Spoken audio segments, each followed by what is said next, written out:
Good afternoon, good evening, everyone. If you hear metal today, it's because I had a issue with my T-ball earlier where I thought it was closed and it wasn't, and so I was frantically trying to close it in the cup of tea. Yeah.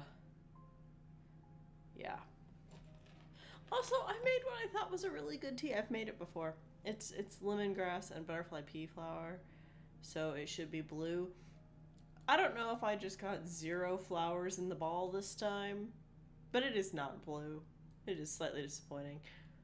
So I went and dug a flower out of the actual loose leaf tea container I have and chucked it in my cup to see if it would turn it blue.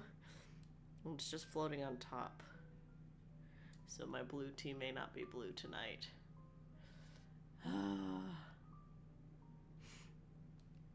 But I hope everyone else is doing better. Hopefully all of your blue tea is blue if it is supposed to be, and if it's not, you should get some blue tea. It's really delicious. We have started sequel summer, as you can see.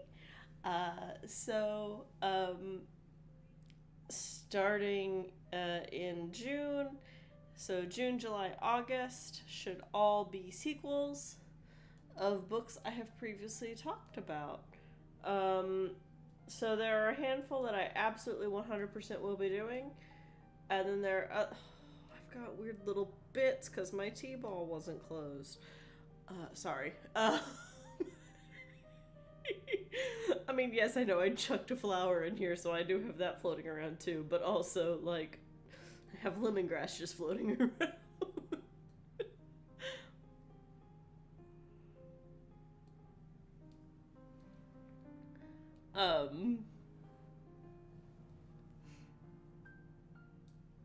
Oh, right. Some of the books I absolutely have in mind, because I've had them planned ahead of time. Some of them are sudden additions because I read the other book recently and I enjoyed it. And then I may do... I need to double check. I can't remember if it's 6 or 7 weeks. Let's see.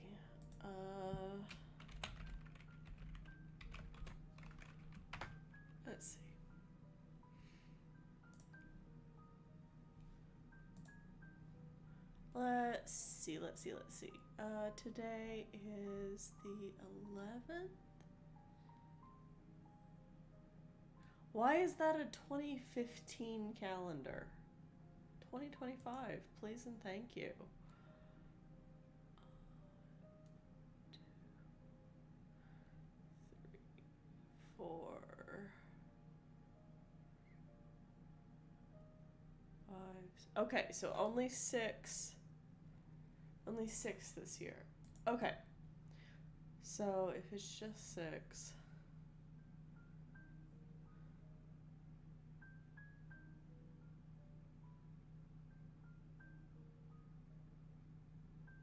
Yeah, I think I still might be able to do a fun one in there that isn't pre-planned.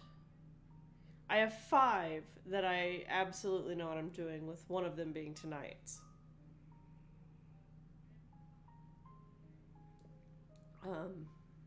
But I guess the last one is a little up in the air.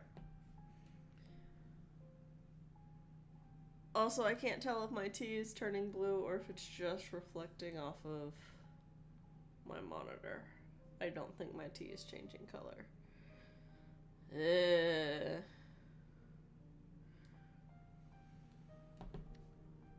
This is what happens.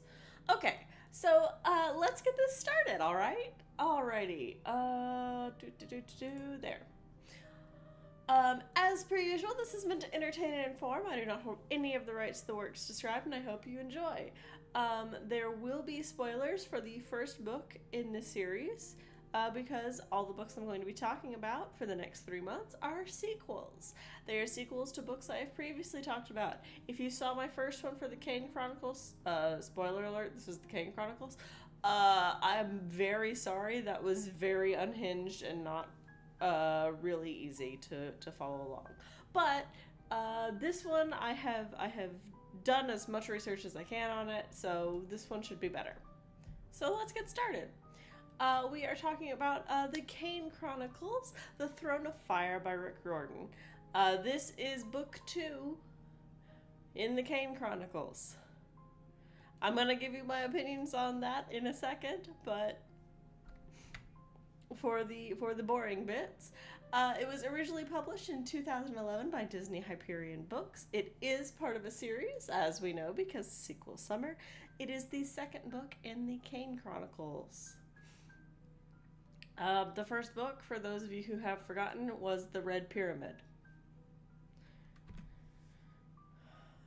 Welcome to I couldn't find the illustrator, and I really need people to list their illustrators. So the original cover, I could not confirm the illustrator. It's likely John Rocco, who did the American Percy Jackson covers. He also did the covers for Howl's Moving Castle and its sequels that I own. So when I covered Howl's Moving Castle, when I covered House of Many Ways, the book covers that I said I had copies of, they were his covers. He probably did the American covers, but as I think I've mentioned last time, I have the UK publication, which is Puffin. So this is the Puffin publication from 2018. The illustrator is JC, and they are a digital artist from the UK. The reason I don't have more detail here is because, much like last time when I attempted to look them up, I was able to confirm that the JC I found has this style, but didn't list this book among their book covers. So I know it's JC because I own the book and I can literally flip it around and look at the back cover and it says it's JC. But I don't want to put all of the accolades down because I don't want to accidentally give credit to the wrong JC. If it is the correct JC, it's really impressive and cool. Oh, and now I'm drinking a flower. Hang on, guys.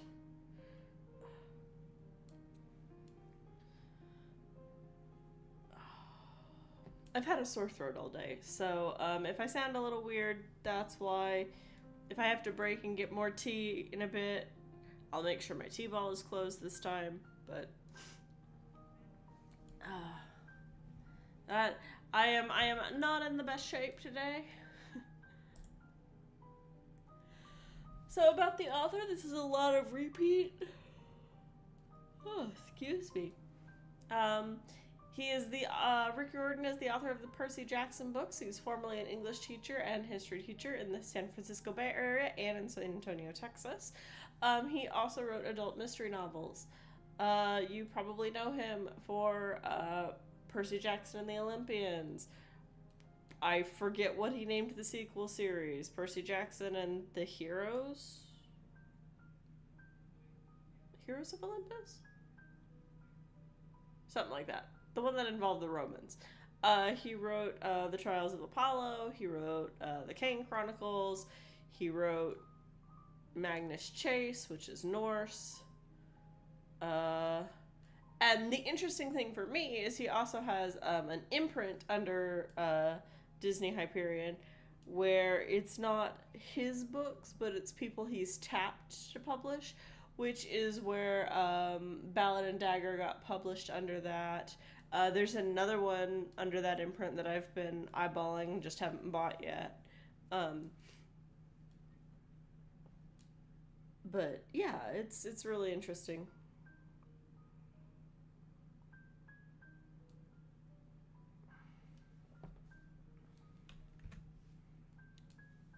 So what do you need to know about the Kane Chronicles Book 2? Oh, that flower is gonna drive me nuts. This is what I get for just chucking a flower in my teacup. It is. What do you need to know? Egyptian mythology is the basis, as all of the Kane Chronicle books are. It is a book about identity. It is an adventure novel, which I will say kind of sets it apart from the first one. And it involves a lot of magic. Um, so, unlike if you are familiar with Percy Jackson books, Percy Jackson dealt with a lot of like weird god powers, but not like organized magic. This has both, with an emphasis on the magic combined with the god powers. Your main characters, Carter and Sadie, are back. Hooray! We love them. It takes place on and around Sadie's 13th birthday. That is your timeline. It is 2 chapters per main character this time. If you remember from the last book, it alternated every chapter between Sadie and Carter, and Sadie and Carter, and Sadie and Carter. And I said I was so happy that they labeled them, and that they didn't like backtrack, that they went pretty much hand in hand. But it was a little choppy. This works so much better than that. 2 chapters from a single perspective. There is a little bit of backtracking in places, but they're also both off doing their own things. I'm going to mention this later, but I'll say it here. Book 2 is a much better book than Book 1 was. If you read Book 1 and you were like, meh, which is a valid critique of Book 1, try Book 2. Book 2 is the rhythm is better, the characters are better, the plot line is better, the whole book is just better. Egyptian mythology, while it is still everywhere, it is the premise of the series. This is the Egyptian mythology is real series. There is a independent plot as well. It helps a lot. The mythology still helps drive it. It still helps shape the overall movement of the plot, but it has a bit more room to breathe and actually be its own story and not just feel like we're walking down the mythology. Even though there are parts where that is quite literally what you're doing.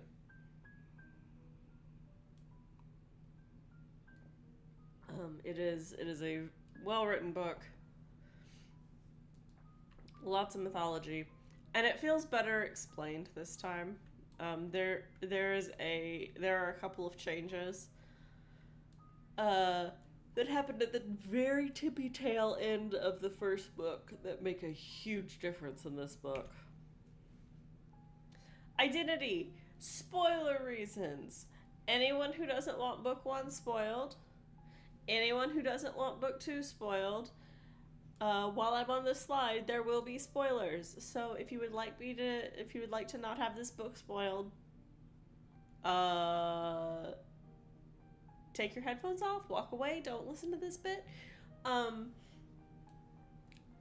So the reason this is here is because, much like the first one where identity plays a large role, this time identity plays a large role because of how it is tied to the primary myth that is driving Book 2. I'm going to be as vague as I can for that. But at the end of Book 1, Sadie and Carter separated themselves from Horus and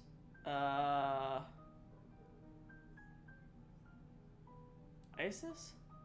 Yeah, Isis. Like, not Nephthys. So they separated themselves from those deities and chose to function with their own magic, following the path and the aid of the gods, not being literal like avatars of the gods, which is kind of what they were before. They called them godlings. Potato. Because they no longer had the gods in their heads and had this weird dual identity thing that... I'm not going to write off the writing in the first book. The writing had issues. I do think the god identity thing was part of the contributing factor to that. In this, it is Who Am I Independent of That, which is a much better story, and also deals with the fun little quirk of the Egyptian beliefs about the soul and true names and what you can do with all that nonsense. So, again, I'm trying not to give all of the spoilers. So that's the kind of identity you're dealing with here. You're dealing with a 13-year-old girl who is one of the big points is she wants to go back and visit her friends in London. And what does it look like now that she's spent time as a goddess, basically, and as a magician, and not just as a normal teenager? It's kind of the Pevensey problem, where, cool, you ruled Narnia for all these years, and then you just stepped back through the wardrobe and were a kid again, and how do you function? So it's that again. On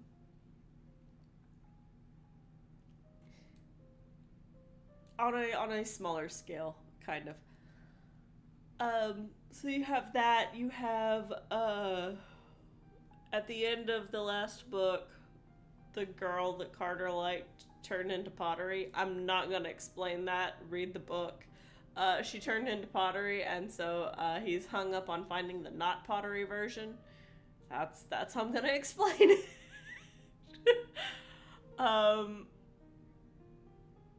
But so identity is a big deal in this book.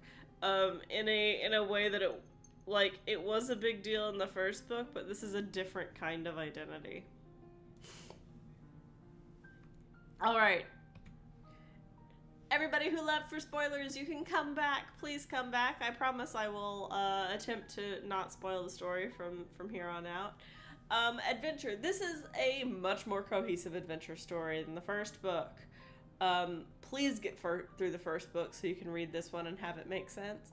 This is a really fun adventure story. There is a through plot for your characters. There are side plots. There's a big plot for the whole series. Give this one a shot. Please, please, please. It's a really well-written adventure book, a la the first couple of Percy Jacksons.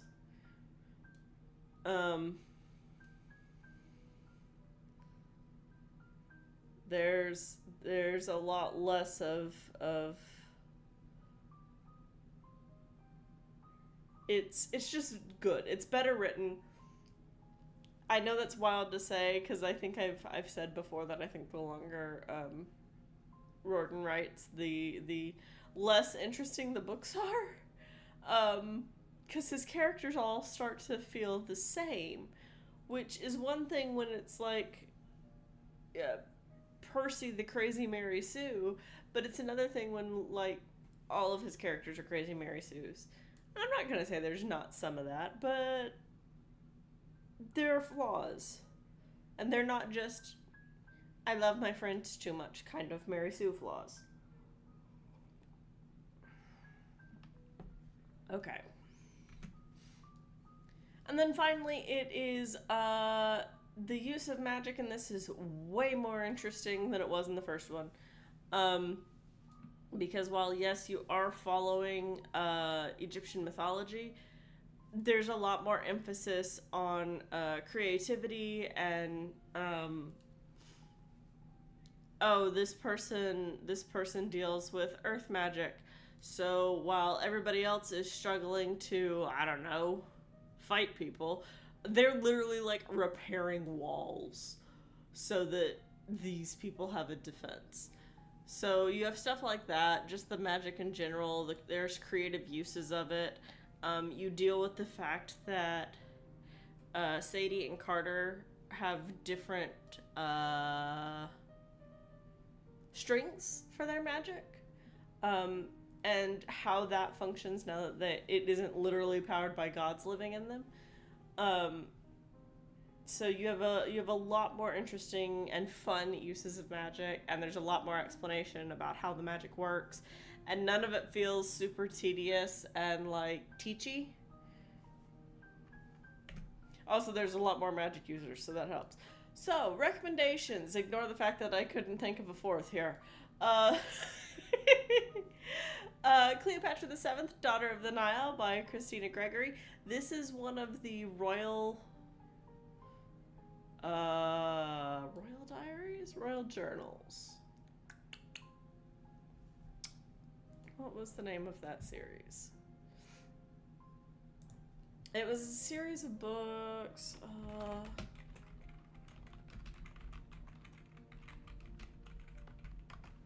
Let's see. Okay, it was the Royal Diaries. So it was a series of books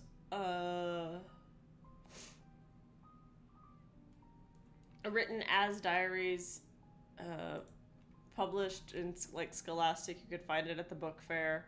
I did find it at the book fair.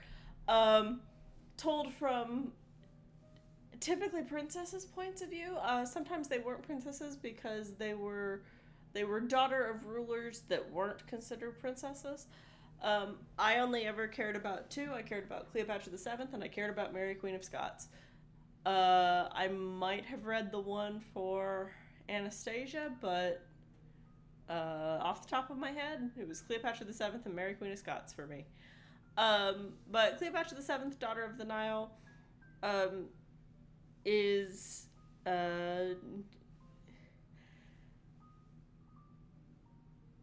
it's a fictional autobiographical account with some history sprinkled in.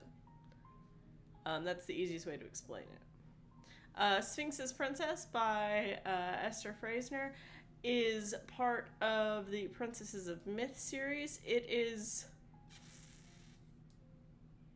Nefertiri, I believe.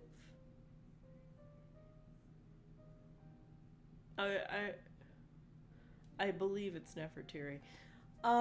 It is another fictionalized account, but like all of the Princesses of Myth, they're fictionalized accounts of probably real but slightly fictional because the world doesn't write down things about women. Accounts of powerful women. It is the first book in the duology about Egypt. It is a lot of fun. All of the Princesses of Myth have an element of magic or otherworldliness or gods or whatever their focus is.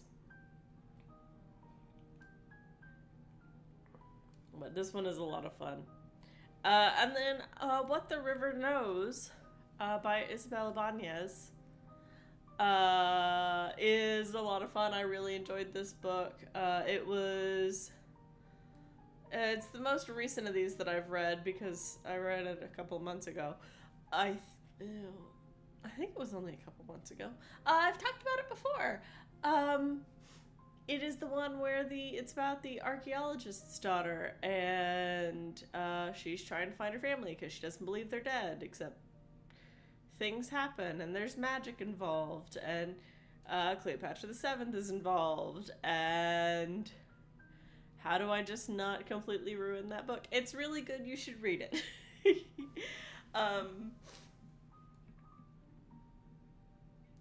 She's also an artist, so if you're looking for books about artists, that's also a good one.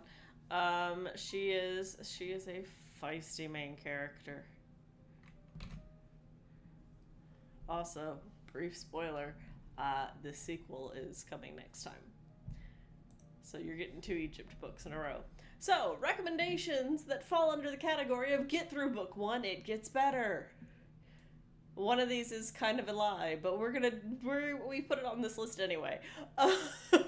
So number 1 is Homeland by R.A. Salvatore. I adore the Drizzt books.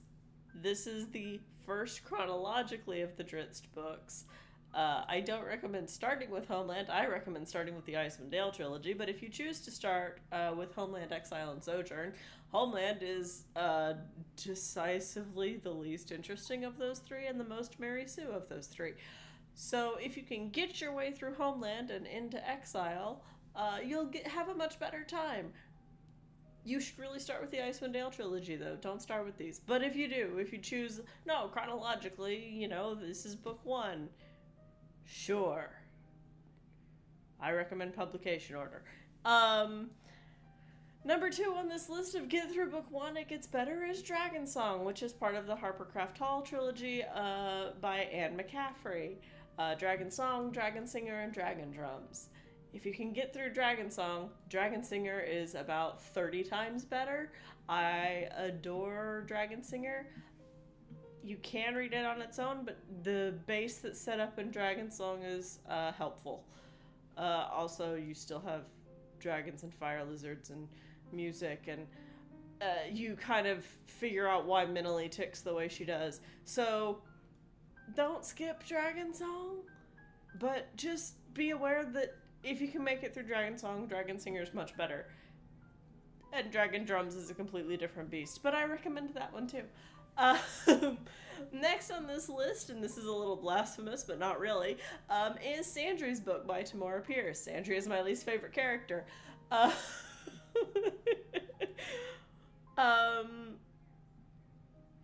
do I explain this? It is a story of 4 kids and their teachers who are magical weirdos. The kids are magical weirdos, not the teachers.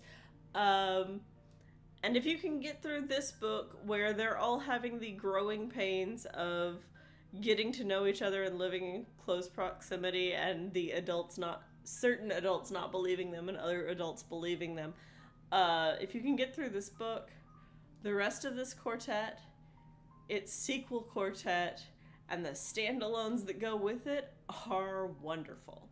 Except Dancing Steps, because that's about Sandry again.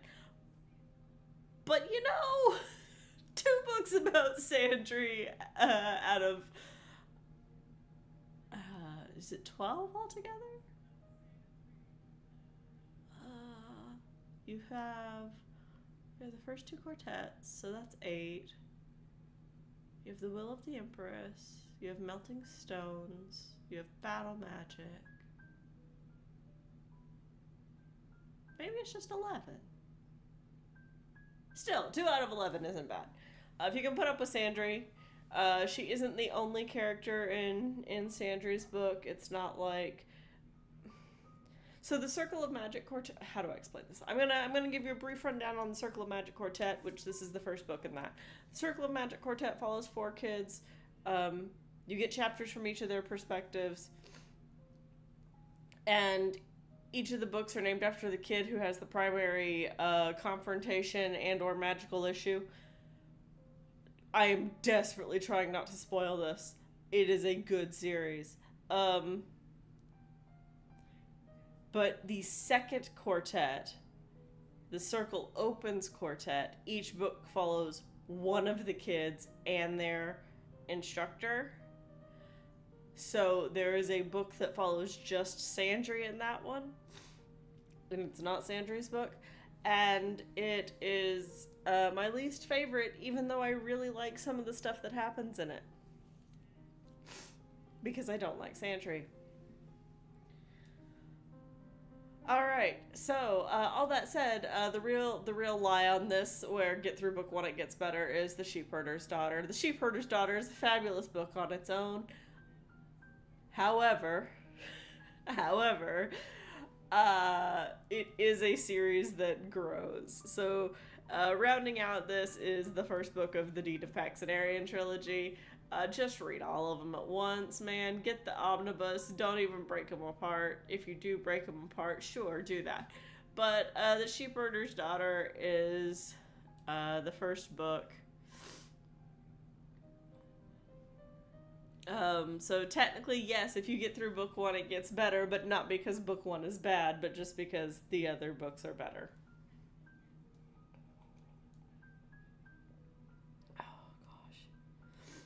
If y'all will give me a second, I need to get some more tea. And then we can chat a bit. So where's my getting tea? I have a getting tea notice on here somewhere. This one? Yeah, I'll be right back.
Alrighty, I am back. So, let's have a bit of a chat about what we're going to do for sequel summer. Sorry, there was fuzz. So the plan for sequel summer is very similar to last year in that I will be reading sequels of books that I have previously read and talked about on the channel. So, for example, I read book 2 of the Kane Chronicles for this week. I plan on reading the sequel to What the River Knows for next time. So there are a few others that I am planning to do. I am planning to do Assassin's Quest, which is the sequel to Royal Assassin. I am planning to do the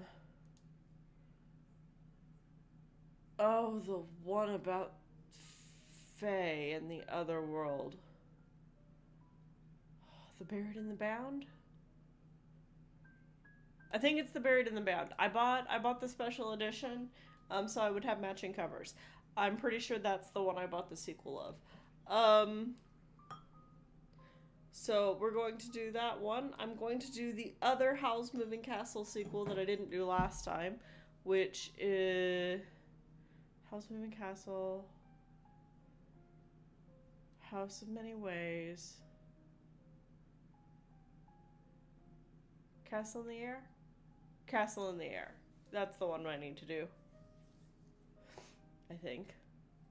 Whichever the Howl one I didn't do last time. We're doing the other Howl one. So that's 4. No, that's 5. Kane, River, so other Egyptian, Assassin, Buried in the Bound sequel, Howl's Moving Cat. So yeah, and then one that I might throw out the books that I have the sequels of that I've read before. So we have things like the sequel to The Magicers, or the sequel to Nick St. North, or what else have I read? I could pull up my list. Hang on. Let me grab my list.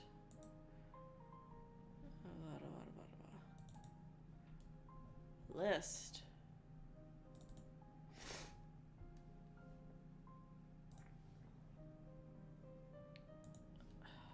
List. Alright, let's see. I've read the sequel to Ballad and Dagger. I could do the next book in Mything Persons. So I think we did Little Myth Marker last time. I think I have one more book in that omnibus that we could do. I could do the sequel to Wolfstar. I could do the sequel. Excuse me. I could do the sequel to Wolfstar.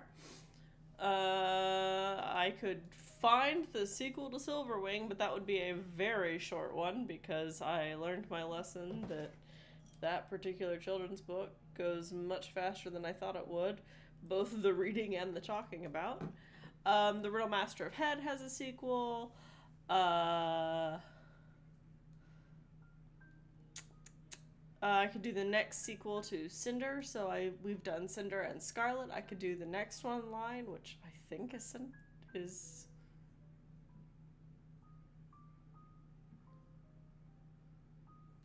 not Cinderella. We've already done Cinderella. I don't know what the next one is. I think the cover's blue. Which I know, terrible, but we could do that one. I don't have the sequel to The Luminaries. I don't even know if it's out yet. What else do we have? The sequel to Only a Monster is out, I believe. I would have to get my hands on it. The Ranger's Apprentice, I could do the sequel to that. So stuff like that. If any of those sound super interesting, just let me know. Like I said, I've got one open slot for the end of August.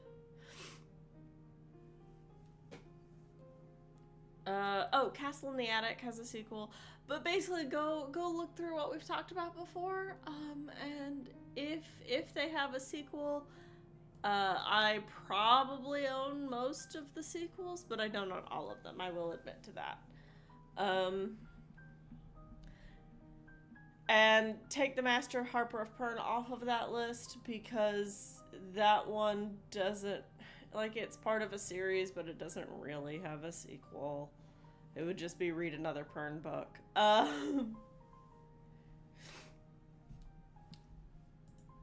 yeah, so that's what we're looking at for the summer. I need to change this. It's not the Red Pyramid, the Throne of Fire. There we go. But yeah, so that is the plan for summer, is to do those sequels. I haven't forgotten Beowulf. If you weren't here last week, I did realize that my copy of Beowulf is actually too new. So while Beowulf is out of copyright, this particular translation is not. So I will need to get my hands on an older translation, which may be harder than it sounds because, like, even half-price books doesn't always carry the older translations. Because no one gets rid of their old translations, apparently.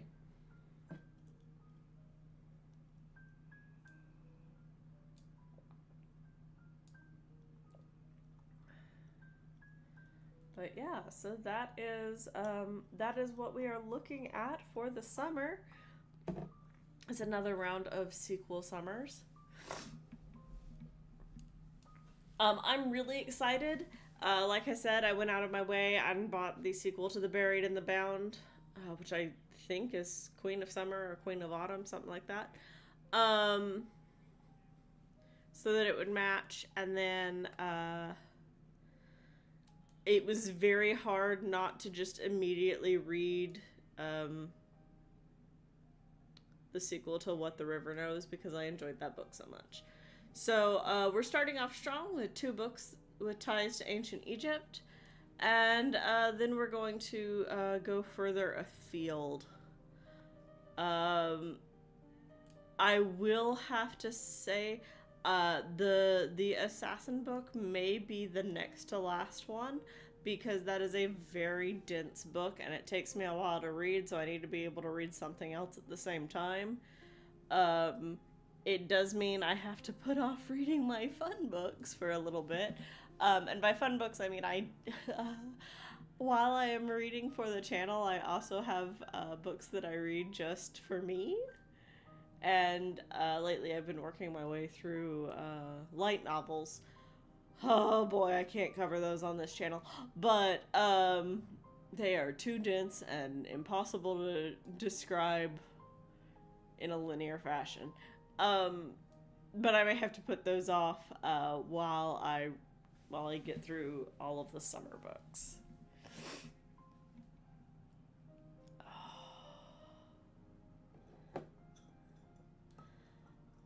Well, I think that about wraps it up. That went pretty quick.